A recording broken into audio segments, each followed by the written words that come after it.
Welcome to the Software Process and Measurement Cast number 743. I'm Tom Cagley, your host. This week, we take a detour thanks to Extraordinary Badass Agile Coaching. Over the past two chapters, the book has drilled us on recognizing and adapting to situational nuances as a critical skill for effective coaching. I will admit that my first few years of coaching were formulaic. I did not spend the needed time to understand and address nuances of context or differences in individuals' journey through life. I do not remember when I learned that roles and situations change the trajectory of coaching, as does the starting point of the person or persons you're coaching. At some point, I got the point. This week, in the reread, diversity is an omnibus term used to describe inclusiveness across a wide range of different social and economic and ethnic backgrounds, and of different genders, sexual orientations, life experiences, and more. Galen-Personick focuses on 4 specific areas. Rather than recount the 4, what struck me during this read was the impact privilege has on both delivering and being coached. That's what I discuss in today's podcast. We also have a visit from Jeremy Berrio with his QA Corner. This week, we communicated on the topic of communication. In Reread Saturday News, I've sort of given you a preamble of what Chapter 16 was all about. It is titled Situational Awareness as a Badass Agile Coach. This chapter is written by Rhiannon Galen-Personick and focuses on diversity awareness. Link in the show notes to this week's reread. Also, listen to the essay, which is highly related.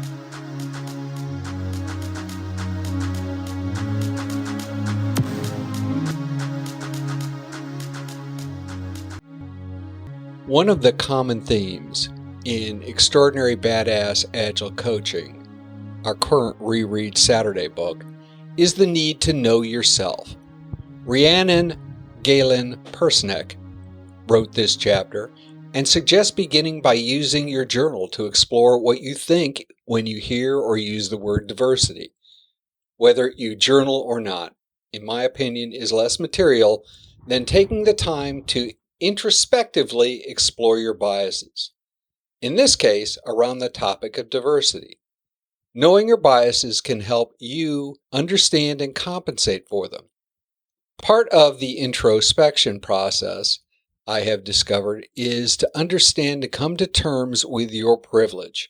Having conversations about privilege in polite company can be difficult in 2023. It has taken me years to come to grips with the idea of privilege. Partially because of my race, gender, social class, and job. All have inferred privileges in society. All have inferred privilege in the society I work and live in that I've benefited from. That's a hard thing to admit, as ChatGPT pointed out when I asked about privilege. Quote, "Privilege is often invisible to those who have it because they never have experienced what it's like to be without it. For example, a person who's grown up in a wealthy family may not understand the challenges that someone from a lower socioeconomic background faces in accessing education, healthcare, and other basic needs." End quote. A simple example of how situational privilege impacts my day-to-day work when coaching. This week, during a coaching session with an internal coach, we were discussing the need to speak truth to power. I modeled the behavior earlier in the week for the coach and asked them to experiment with the approach as input into our next section. By the way, having somebody run an experiment so that they can come back and discuss it is a great coaching technique. They were uncomfortable and reluctant to accept the homework. I was perplexed because I had shown them how effective the approach could be. They noted that I was successful with the approach because I was an outside consultant and they would be judged harshly if they led the same conversation. In other words, I had more privilege than they did. My belief that all coaches, internal and external, have the same ability to speak truth to power and then accept the consequence was based on a personal bias fed by a type of privilege. In a perfect world, each person and idea would be judged on merit. We don't live in a perfect world. What we can do to progress forward is to come to grips with our privilege and the biases they generate and support. Knowledge is the first step toward working toward being a better coach. Thoughts, comments, all welcome. Please feel free to reach out to us at spamcastinfo@gmail.com or leave a message on my voicemail at 01-440-668-5717. We look forward to the conversation.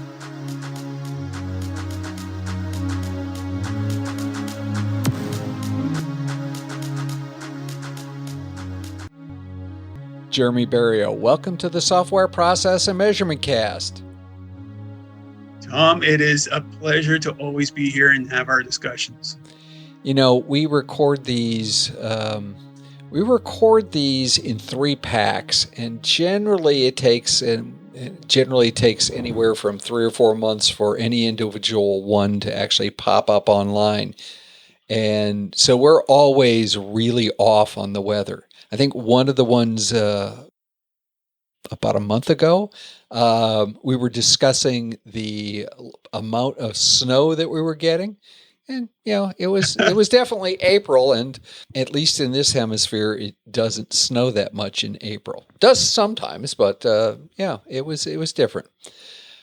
Or it was about to, or something like that. Jeremy? Well, April is a cold month up here, so it may have snowed. It may have snowed. It probably snowed here too, because we're just sort of catty corner from you. Yeah. Where I am. Communication. This is something that probably is related to the QA corner. It's related to the coaching corner. It's sometimes related to the Scrum Master corner. How do we communicate better? I mean, I guess we could do the Vulcan mind meld and people would exactly understand everything that we were thinking. But since I don't know how to do that, maybe you do. How do we communicate better? I'm more of a Star Wars guy in Trek, so I'd probably suck at the Vulcan mind meld. But I think to communicate better, like that's the question that's been going on for decades now. I think I've been hearing this since like the early 90s. For me, what I found that helped me communicate better with everyone, like with everyone that I've come across, like for work and personal, is just try to understand the other individuals that you're communicating with. Like, what information would they like to hear? Do you think after you understand who they are, what information would they like to hear? How would they like to hear it? How would they like to understand it? I don't think there's one real easy answer for it, because there's a lot of people on this planet and no one that is the same. I know, but they all should act like me, and if they did, everything would be better. The world would be such a better place, Tom. Yeah, right. It's not worth going even thinking about that. That would just be so boring. Jeremy, I had recently I was working with a group of 4 or 5 coaches all at once. And obviously there was someone that was the lead coach and they happened to be the client. So it's always fun to get that many coaches together, trying to coach each other. There was a discussion about a bunch of flow metrics and how we would report those flow metrics, the CEO of the organization. And for the life of me, the people involved in making that decision were not connecting. It was, over one person's head, under the other person's head, and they were just an utter and complete gridlock in terms of, both saying something, probably fairly close, but they weren't listening to each other. Just they were talking at each other. That scenario, what's some things that you would, as a coach, suggest they do? And you still can't use the nets and dynamite from the last conversation. That's off the table. Dang, I was about to start whipping out some dynamite and getting ready for Nashville, saying, "Dang." I think first, what I would like, if in the room like that, I think the first thing is kind of get everyone to kind of stop talking over each other. If you can tell that nothing is kind of sinking in and everyone's just yapping, then really kind of get everyone to kind of take a step back.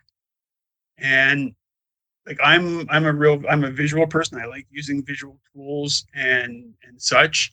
Like if there is a whiteboard, I would almost like for them, I would just sit there, okay, chunk off a whiteboard if there's four of us in four separate sections, and one person just go and write what they think, or even draw.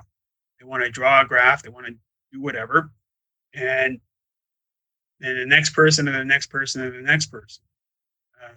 If no one feels comfortable doing that, or kind of like, oh, I don't want so and so to see what I wrote, then fine, write them on a sticky. Write like everyone nice and quiet. You're on separate parts of the room. Write stuff down on the sticky, and then same thing, put those on the board, and then we can talk to them, and then like walk through and see. And I think some of the direction that I would give would be, what is the information that the CEO likes to see? Like, I would hope that they've been around long enough. They've seen meetings that the CEO maybe has presented or has been a part of, and how everyone else understands what the CEO wants to see. And if they understand that, then the flow, then it's easier conversation saying, okay, we want to see this, this, and this. Great. How can we do it in such a fashion now to meet the CEO's needs on how he or she wants to digest that information? I like the idea of getting everybody to put their things up on the wall or somewhere, right? Yep. I'm not sure writing it down on a sticky hides who it came from, but it does disassociate it a little bit. What I mean by like writing it down on sticky is like, if they just don't, like, you don't want to have one person up writing all their stuff and then the next person up writing all their stuff. It's okay, cool. More not stealing each other's ideas, or if they come out and say, it's like, well, you stole my idea, I'm not going to write this down. It's like, okay, let's write everything down, put it on the sticky, and then put it up on a board. And if we do see commonality between it, then at least that's a discussion point where you won't run into people talking past each other. Like, cool, the four of you said the same thing for this. Let's talk about this. Let's get this one out of the way. Stole my idea. I haven't heard anybody say that in, well, I don't know, 10 years at least. What do you think the root cause of that kind of comment coming? And I'm, I understand why you said it. You're lifting it out of a scenario that you may have encountered relatively recently. What sort of context and scenario would cause a team where somebody says you're stealing my ideas? How's that a team? Oh, okay, shut up, Tom. Shut up. No, you're right, and that like the whole adage, there's no I in team, right? So if you're stealing my ideas, like, no, it's one, unless they have the Vulcan mind meld where they can use it and they've used it on that individual, even in that type of scenario, then, oh, geez, yeah, okay, technically they stole your idea. And yeah, my response to that was like, no, it's the same idea. You had the idea, he had the idea. It's the same one. So let's all of us work together to kind of build on that and make it an even better idea, or a better implementation, a better report. Who knows? Yeah, I mean, very frankly, if in a team, and I hate the no I thing, but it's more of that bumper sticker stuff. But the reality is, right? A reality is a team succeeds, individuals don't succeed, right? So if there's an idea and somebody puts it on the table, even if they are reflecting on something they've heard another person talking, I mean, it would be really nice if they gave them some cred, but the Yeah. idea is something that the team's working through. So that sounds like a problem with trust to me. So is trust a critical scenario to making communication work? Yeah, I think that's one of the main foundations, like one of the main pillars. You go by pillars. I think that's one of the main things you need to effectively communicate with anyone, either team or elsewhere. Tom, you and I, we've spoken at conferences for years now. And if we didn't have that level of trust from the organizers of those conferences, they would have never invited us back. And we have been invited back to different conferences, left, right, and center. So if you don't have that level of trust, then really it's going to kind of go in one ear out the other, or the eye rolls will happen and people just won't pay attention anymore. Well, I mean, if you have to start a meeting with everybody signing NDAs, I think you've got a problem in terms of a team level. And I don't know how you ever get to communication at that kind of scenario. So obviously, I like the technique, the multi-writing technique. That's solid. I think that's something I think all of the listeners can use. I think it starts with trust, and I think your scenario that you placed out there was excellent and illustrative to cause my radar to go up and go, oh my, what's going on there? We've been doing this long enough that I know when you're playing me, man. So obviously, trust is a big deal. If you had a magic wand, what other one thing would you fix to help communication work better? I think, magic wand. So much running through my head right now. I think probably if there was one thing, a little more so for everyone to have a more empathy when they are communicating.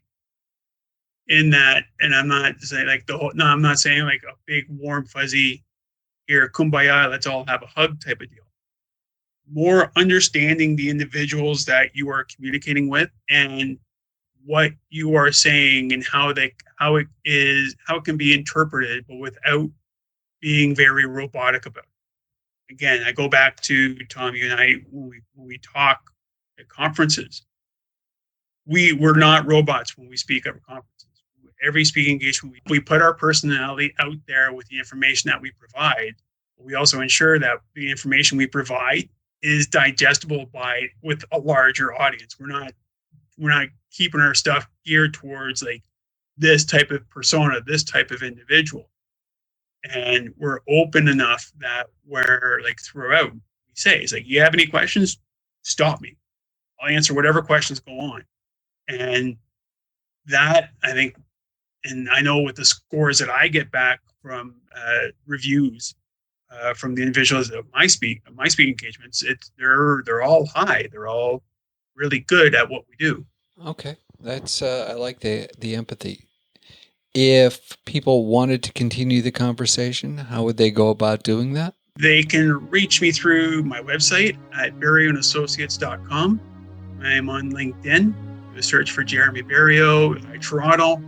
You'll find me there. And on Twitter, at jbarrio. All right, super. Jeremy, again, thank you for spending your valuable time talking with me and the listeners of the Software Process and Measurement Cast. Thank you for having me.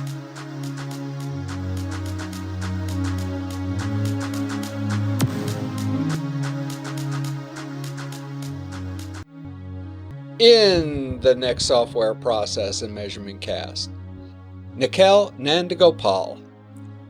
He and I talked about building teams. Teams are the heart and soul of software development and Agile, in all of its many aspects. If process improvement is a never-ending journey, why do so many people ask, are we there yet?